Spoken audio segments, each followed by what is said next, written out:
This is the Mac-10, the Beng Feng or BF Mac-10 from ZHENDUOToys.com. ZHENDUO ships this from the USA, so you should have it in a few days. Definitely a really cool blaster. Excited that they have these here now. I think they even have it in another color. So if you're looking for a less realistic one, I believe they have it in pink. But either way, great blaster. We're going to take a look at it. We're going to check it out. We're going to talk about it. So we saw a lot of top loader Mac-10 styles on Amazon for a while. And, you know, a lot of times they're mislabeled as Uzis, and a lot of people got upset about that, the gun enthusiasts, but that's what they had them labeled as. This, of course, is labeled correctly as a Mac-10. So we're going to check it out. We'll talk about it, tell you some of the different things that you have here. So everything you see here comes with it from ZHENDUO Toys. Obviously safety glasses, make sure you wear those. They do give you this little Mac-10 clip that you can clip on the front here, right? So I'm not a big fan of using that. To me, that just gets in the way, but that's something that comes with these. For some reason, that's just what they do. You got a 7.4 volt battery, 1400 mAh. It's the 2-plug connector. It's got the 2-pin JST connection for the blaster itself.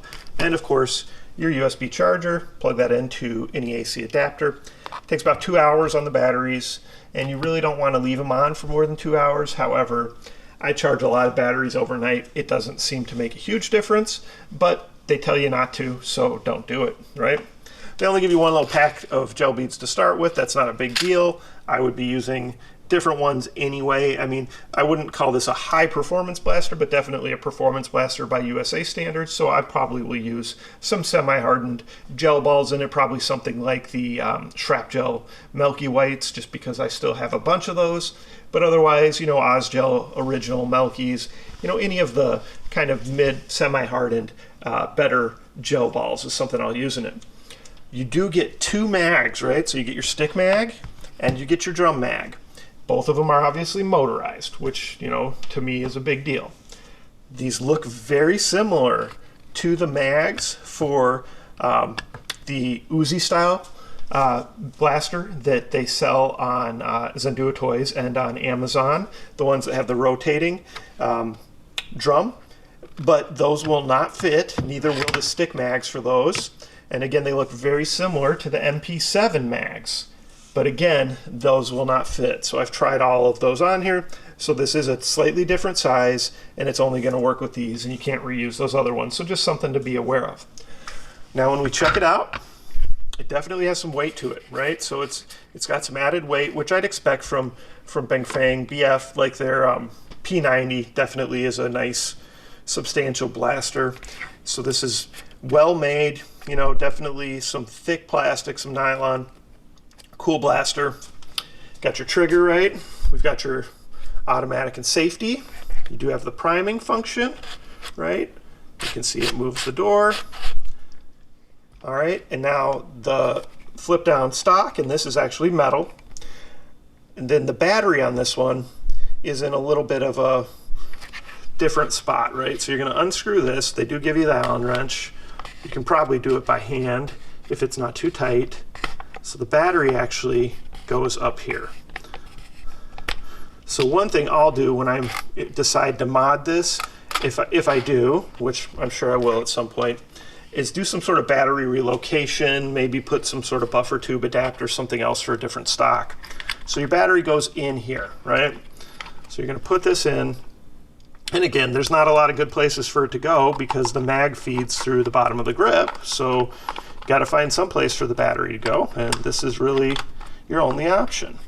So we'll get that tucked in there, and then we want to make sure it stays out of the way of that bolt.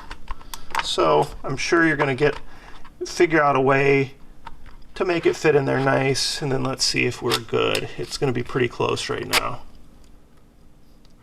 It looks like it's still going to obstruct it slightly. So as you know, with these, the battery compartments can be pretty tight, and I'm probably going to have to wiggle that around and kind of move the harness around to get it in there. All right, there we go.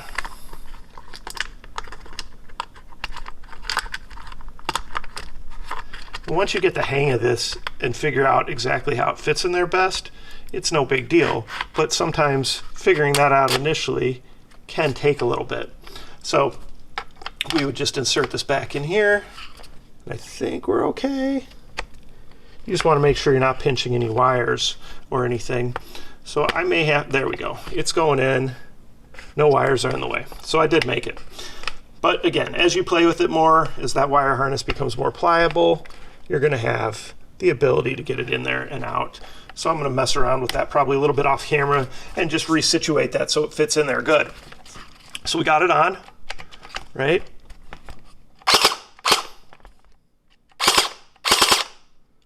Okay. You can see there. And then we've got your priming function. So let's go ahead and put this on. I'm going to slide this in. Okay.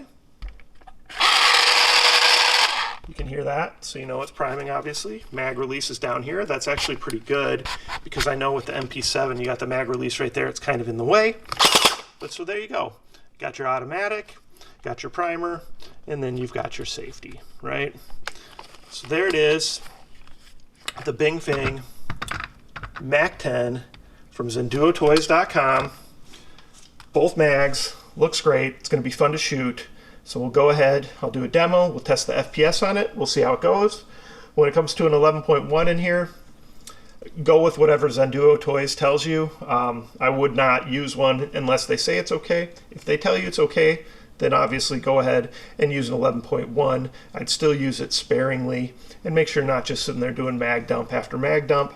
That's probably going to be hard on it, unless, again, they tell you otherwise. But I leave that up to the vendor, and I don't advise it unless they say it's okay. So check with them. I'll check with them, too, and when I do the demo video, I'll make sure that I include whatever they say regarding an 11.1 in this blaster. And if they say it's cool, then obviously I'll demo it with an 11.1 as well, so you can see the differences in the speed.